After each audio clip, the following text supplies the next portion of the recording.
বন্ধুরা, গরু, ছাগল, ভেড়া, মহিষ বা অন্য ধরনের যে কোনো পশুর শরীরে যখন কোনো ক্ষত তৈরি হয় আর সেই ক্ষতের মধ্যে যখন পোকা হয়ে যায়, তখন কিন্তু অনেকজনই এটা ভাবেন যে কিভাবে সেই পোকাগুলিকে মারা যাবে বা কিভাবে ক্ষতটাকে ড্রেসিং করা যাবে। ক্ষত শুকানোর জন্য ওষুধ বা ক্ষতর উপরে লাগানোর জন্য মলম নিয়ে আসেন বা ডক্টর দিয়ে যায়। তারপরেও কিন্তু আপনারা একটা জিনিস ভাবেন যে কিভাবে পোকাগুলিকে বের করে নিয়ে আসবেন বা পোকাগুলিকে কিভাবে মারবেন বা ক্ষতটাকে কিভাবে ড্রেসিং করবেন।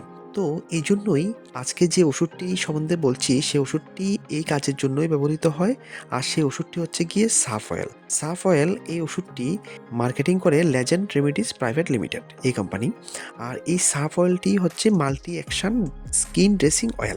এটা যে কোনো ধরনের উন্ডস, যে কোনো ধরনের ক্ষত ড্রেসিং করার জন্য কিন্তু এটা ব্যবহার করা হয়। কিছু পরিমাণ সার্ফ অয়েল নিয়ে যেখানে ক্ষত হয়েছে সেই ক্ষতর মধ্যে দিয়ে তারপরে ভালো একটা ব্যান্ডেজের কাপড় দিয়ে ভালো করে পরিষ্কার করে তারপরে সেই ক্ষতর উপরে ক্ষত শুকানোর জন্য যে মলম দেওয়া হয়েছে সেই মলম লাগানো হয়।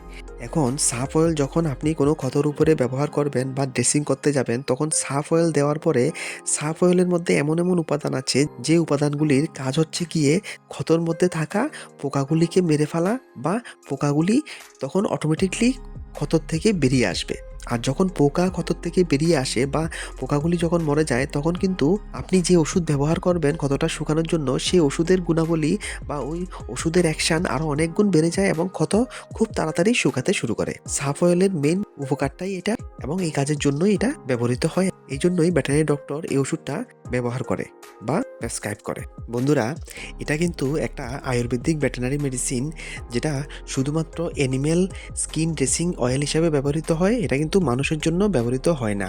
ঠিক আছে বন্ধুরা, সাফ অয়েল নিয়ে এতটুকু ইনফরমেশনই আপনাদের সঙ্গে শেয়ার করার ছিল। যদি আর কিছু আপনারা জানতে চান সাফ অয়েল সম্পর্কে, তাহলে কমেন্ট করে অবশ্যই জানাবেন। ভিডিওটি দেখার জন্য অসংখ্য ধন্যবাদ। একটি লাইক অবশ্যই করবেন।